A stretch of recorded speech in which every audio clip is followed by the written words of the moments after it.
ओम शांति। 3 सितंबर 2024 के ईश्वरीय महावाक्य। पहले एक नज़र मुरली के मुख्य पॉइंट पर।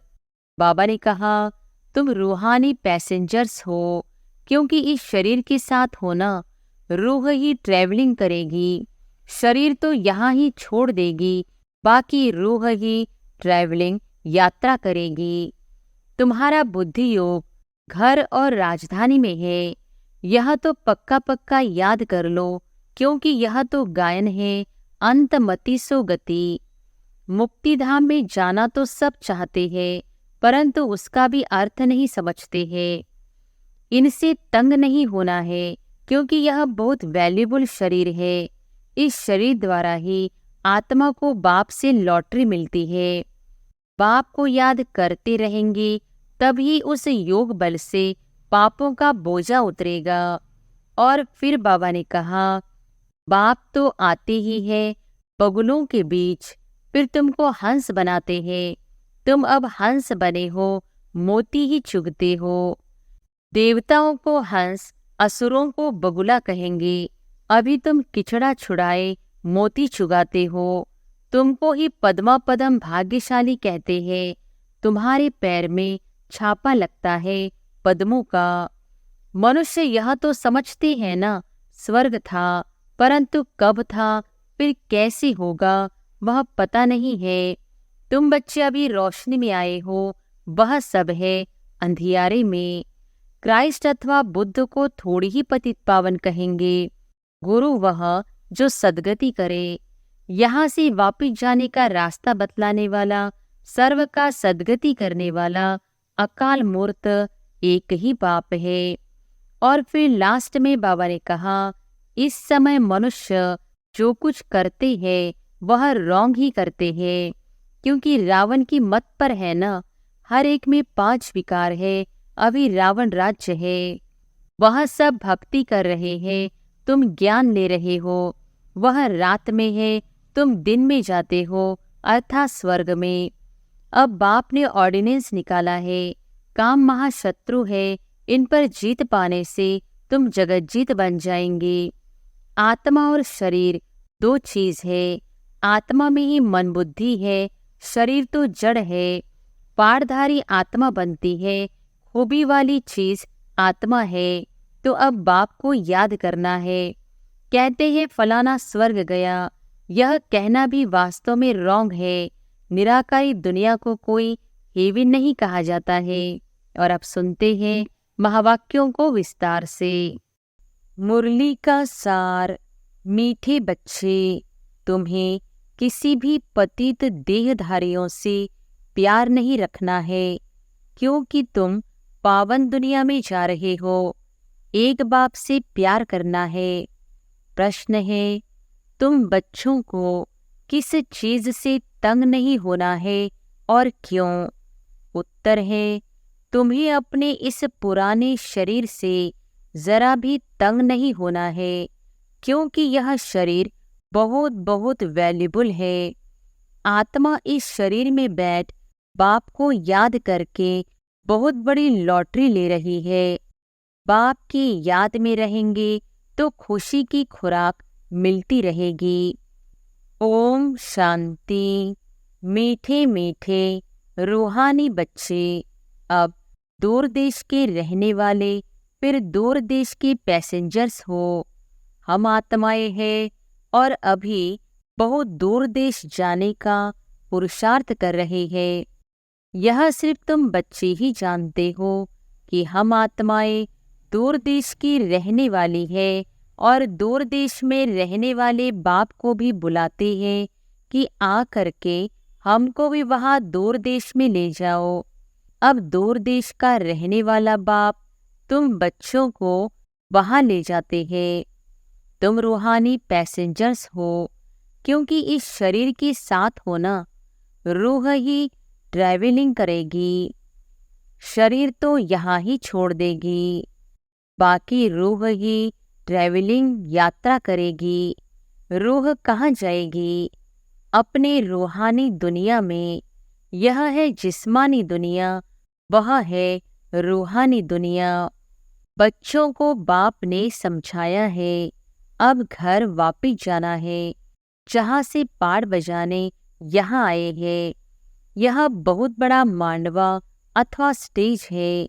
स्टेज पर एक्ट करके पाठ बजाकर फिर सबको वापिस जाना है। नाटक जब पूरा होगा तब तो जाएंगे ना। अभी तुम यहाँ बैठे हो, तुम्हारा बुद्धि योग घर और राजधानी में है।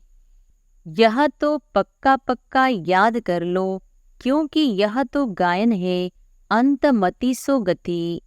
अभी यहाँ तुम पढ़ रहे हो, जानते हो भगवान शिव बाबा हमको पढ़ाते हैं। भगवान तो सिवाय इस पुरुषोत्तम संगम युग के कभी पढ़ाएंगे नहीं।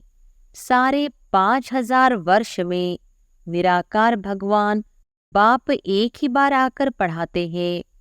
यह तो तुमको पक्का निश्चय है। पढ़ाई भी कितनी सहज है। अब घर जाना है। उस घर से तो सारी दुनिया का प्यार है। मुक्ति धाम में जाना तो सब चाहते हैं, परंतु उसका भी अर्थ नहीं समझते हैं। मनुष्यों की बुद्धि इस समय कैसी है और तुम्हारी बुद्धि अभी कैसी बनी है, कितना फर्क है। तुम्हारी है स्वच्छ बुद्धि, नंबरवार पुरुषार्थ अनुसार सारे विश्व के आदि मध्य अंत का नॉलेज तुमको अच्छी तरह है। तुम्हारे दिल में यह है कि हमको अब पुरुषार्थ कर नर से नारायण जरूर बनना है। यहाँ से तो पहले अपने घर में जाएंगे ना, तो खुशी से जाना है। जैसे सतयुग में देवताएं खुशी से एक शरीर छोड़ दूसरा लेते हैं, वैसे इस पुराने शरीर को भी खुशी से छोड़ना है। इनसे तंग नहीं होना है, क्योंकि यह बहुत वैल्यूबल शरीर है। इस शरीर द्वारा ही आत्मा को बाप से लॉटरी मिलती है। हम जब तक पवित्र नहीं बने हैं तो घर जा नहीं सकेंगे। बाप को याद करती रहेंगे, तभी उस योग बल से पापों का बोझा उतरेगा, नहीं तो बहुत सजा खानी पड़ेगी। पवित्र तो जरूर बनना है। लौकिक संबंध में भी बच्चे कोई गंदा पतित काम करते हैं तो बाप गुस्से में आकर लाठी से भी मार देते हैं, क्योंकि बेकायदे पतित बनते हैं। किसके साथ भी बेकायदे प्यार रखते हैं तो भी माँ बाप को अच्छा नहीं लगता है। यह बेहद का बाप फिर कहते हैं, तुम बच्चों को यहाँ तो रहना नहीं है, अभी तुमको जाना है नई दुनिया में। वहाँ विकारी पतित कोई होता नहीं। एक ही पतित पावन बाप आकर ऐसा पावन तुमको बनाते हैं। बाप खुद कहते हैं, हमारा जन्म दिव्य और अलौकिक है, और कोई भी आत्मा मेरे समान शरीर में प्रवेश नहीं कर सकती। भले धर्म स्थापक जो आते हैं उनकी आत्मा भी प्रवेश करती है, परंतु वह बात ही अलग है। हम तो आते ही हैं सबको वापस ले जाने के लिए। वह तो ऊपर से उतरते हैं नीचे अपना पाठ बजाने। हम तो सबको ले जाते हैं, फिर बतलाते हैं कि तुम कैसे पहले पहले नई दुनिया में उतरेंगे। उस नई दुनिया सतयुग में बगुला कोई भी होता नहीं। बाप तो आते ही है बगुलों के बीच, फिर तुमको हंस बनाते हैं। तुम अब हंस बने हो, मोती ही चुगते हो। सतयुग में तुमको यह रतन नहीं मिलेंगे। यहाँ तुम यह ज्ञान रतन चुग कर हंस बनते हो। बगुले से तुम हंस कैसे बनते हो, यह बाप बैठ समझाते हैं। अभी तुमको हंस बनाते हैं। देवताओं को हंस, असुरों को बगुला कहेंगे। अभी तुम किचड़ा छुड़ाए मोती चुगाते हो। तुमको ही पद्मा पदम भाग्यशाली कहते हैं। तुम्हारे पैर में छापा लगता है पद्मों का। शिव बाबा को तो पाँव है नहीं, जो पदम हो सके। वह तो तुमको पद्मापदम भाग्यशाली बनाते हैं। बाप कहते हैं, मैं तुमको विश्व का मालिक बनाने आया हूँ। यह सब बातें अच्छी रीति समझने की है। मनुष्य यह तो समझते हैं ना, स्वर्ग था, परंतु कब था, फिर कैसे होगा, वह पता नहीं है। तुम बच्चे अभी रोशनी में आए हो, वह सब है अंधियारे में।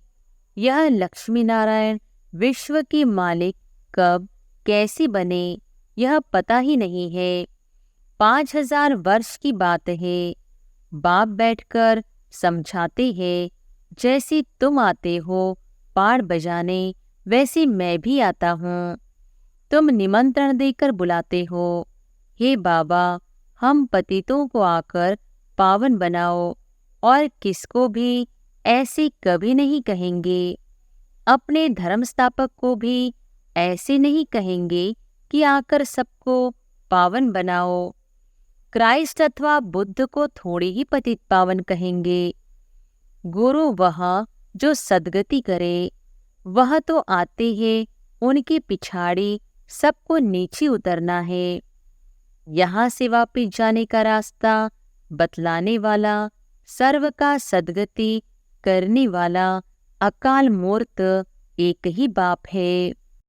वास्तव में सद्गुरु अक्षर ही राइट है। तुम सबसे राइट अक्षर फिर भी सिख लोग बोलते हैं, बड़ी बड़ी आवाज से कहते हैं सतगुरु अकाल, बड़ी जोर से धुन लगाते हैं सतगुरु अकाल मूर्त कहते हैं। मूर्त ही नहीं हो तो वह फिर सद्गुरु कैसे बनेंगे, सद्गति कैसे देंगे।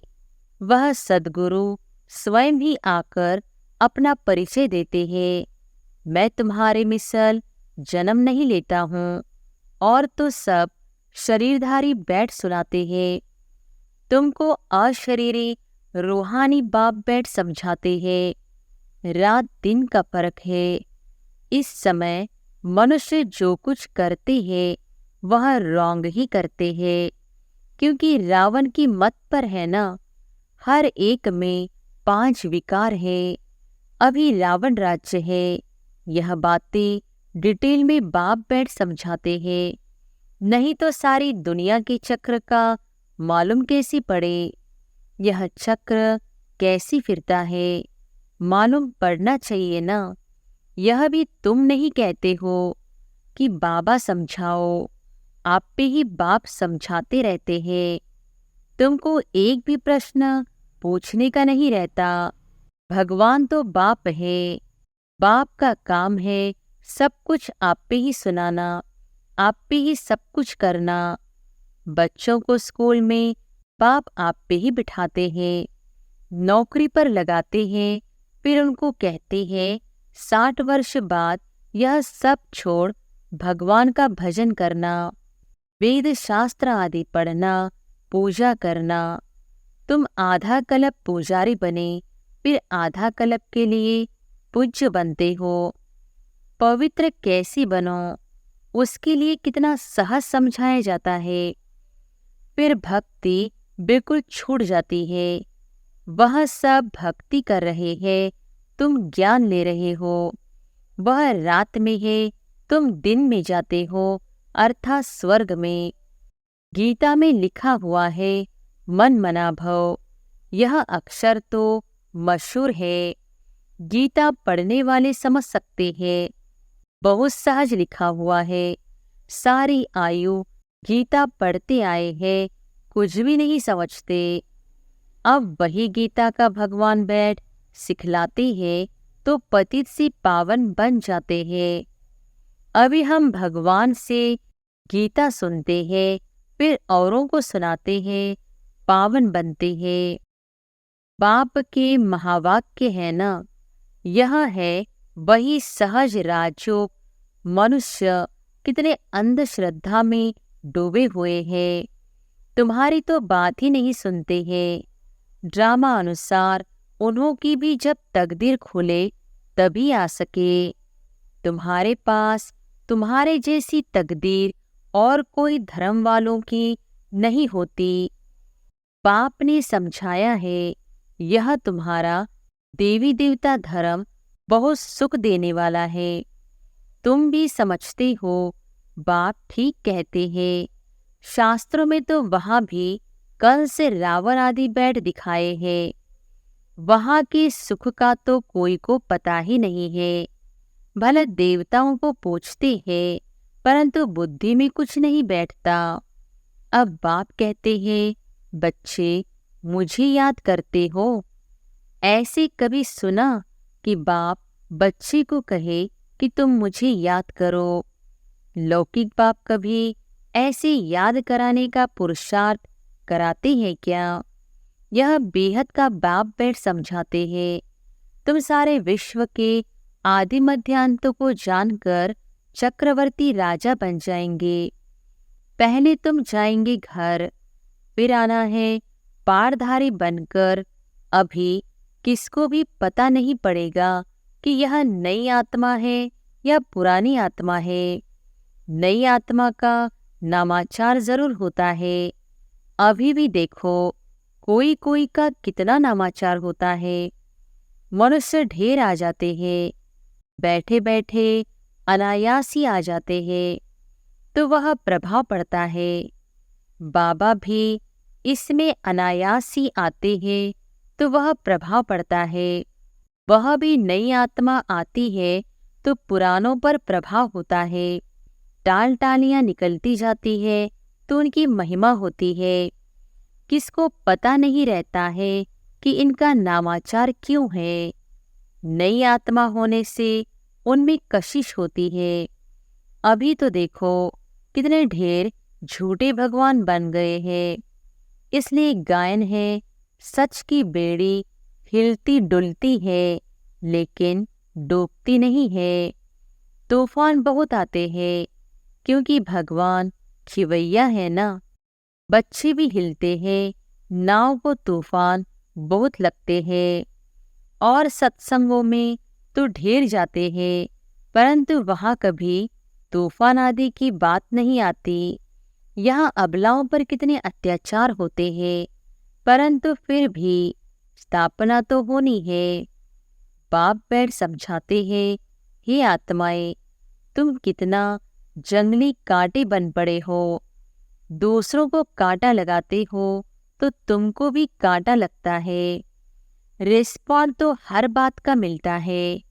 वहाँ दुख की छी बातें कोई होती नहीं, इसलिए उनको कहा ही जाता है स्वर्ग।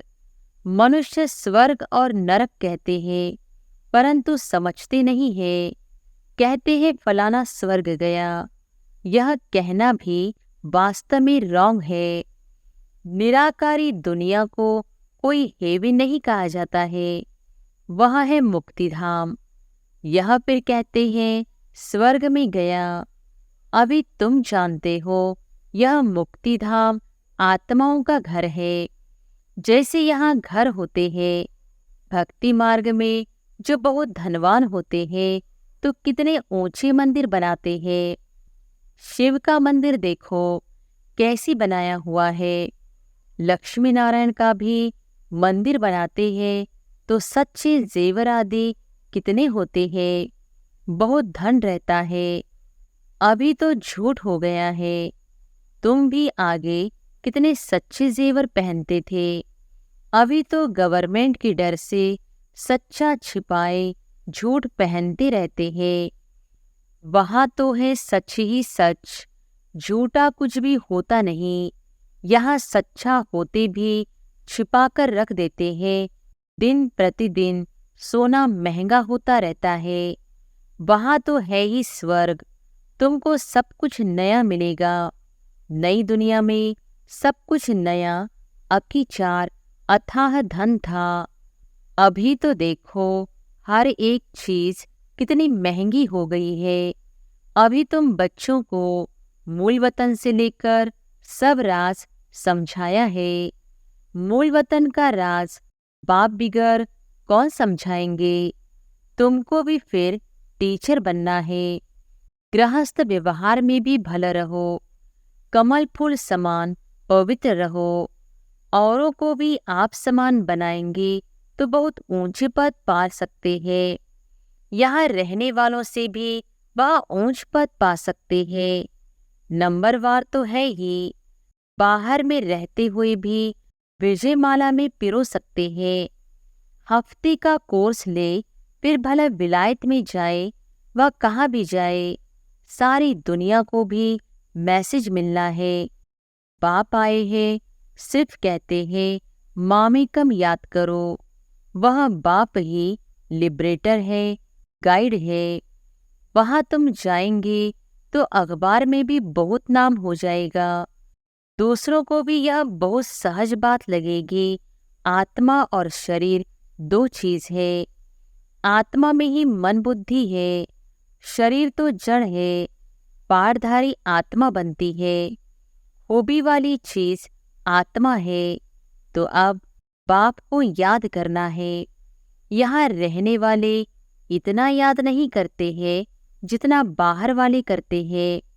जो बहुत याद करते हैं और आप समान बनाते रहते हैं, कांटों को फूल बनाते रहते हैं, वह ऊंच पद पाते हैं। तुम समझते हो पहले हम भी कांटे थे, अब बाप ने ऑर्डिनेंस निकाला है। काम महाशत्रु है, इन पर जीत पाने से तुम जगतजीत बन जाएंगे। परंतु लिखत से कोई समझते थोड़ी है, अभी बाप ने समझाया है। अच्छा, मीठे मीठे सिकिलधे बच्चों प्रति माता पिता बाप दादा का याद प्यार और गुड मॉर्निंग। रूहानी बाप के रूहानी बच्चों को नमस्ते। धारणा के लिए मुख्य सार। पहली पॉइंट, सदा ज्ञान रतन चुगने वाला हंस बनना है, मोती ही चुगने हैं। किचड़ा छोड़ देना है। हर कदम में पद्मों की कमाई जमा कर पद्मा पदम भाग्यशाली बनना है।